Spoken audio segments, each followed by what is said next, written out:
Hello and welcome to another edition of the Winedown video blogs. I'm your host Ben Franco, owner of Winedown Cafe.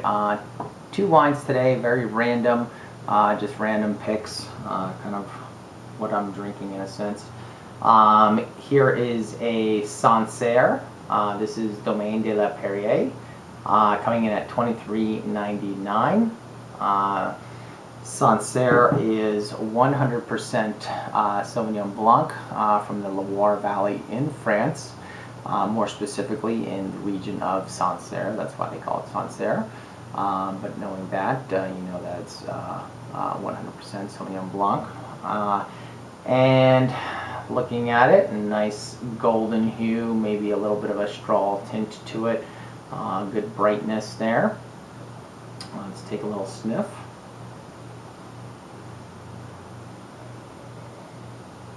And again, from Sauvignon Blanc, you do expect a little bit of a grapefruit note, but this wine does give you that, but it also gives you a lot of other notes. The minerality of this wine really comes through river rock. There's lemon, lime, and then the grapefruit kind of underlying. Slight hint of the green pepper, but really not a ton of that. That minerality really does show through. So imagine yourself sitting on the edge of flowing river rocks and kind of smelling that fresh minerality.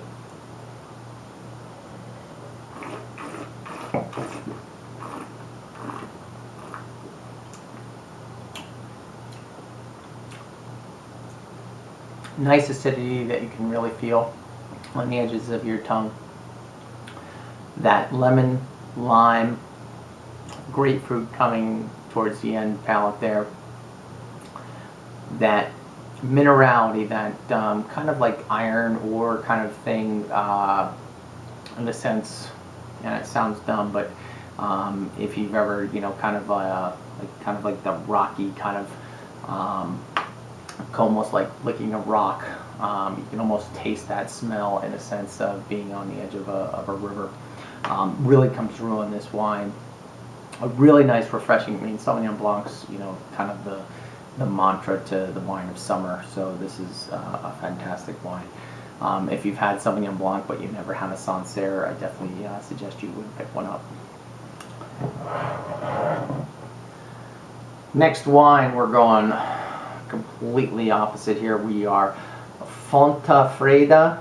This is Barbaresco. Again from Italy. So this is a Barbaresco. Barbaresco is again a place in Piemonte. So we're in the northwestern side of Italy. Barbaresco and Barolo often kind of thought very similar. Barolo kind of being the older brother, and maybe Barbaresco being the younger brother, but both the Nebbiolo grape.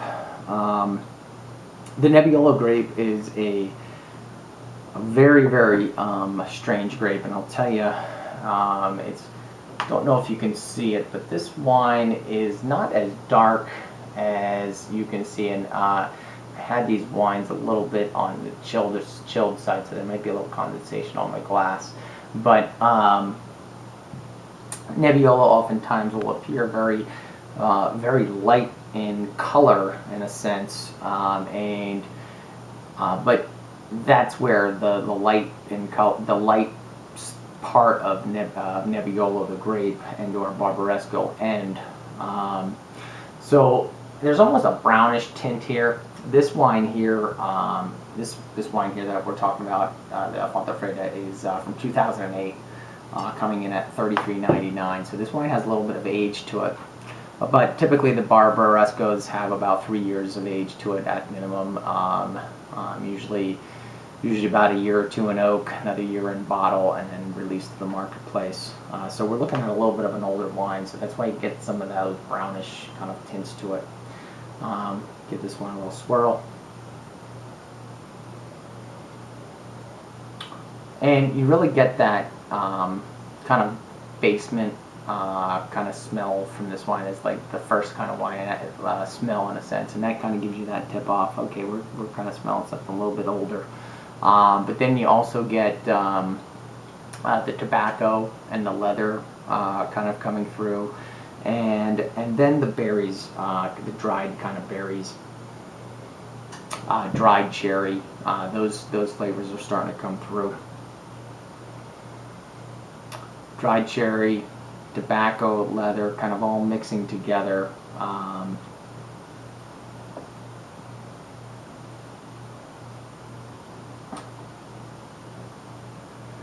There's also like an herbaceous kind of tea, like black tea quality going on in the back end too.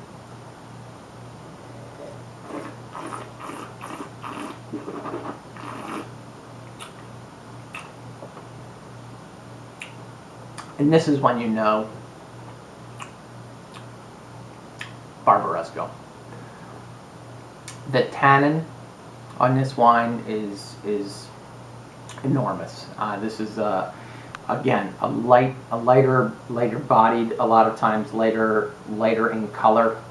The body is there. There's probably like medium plus body, but the tannin in this wine is not to be reckoned with.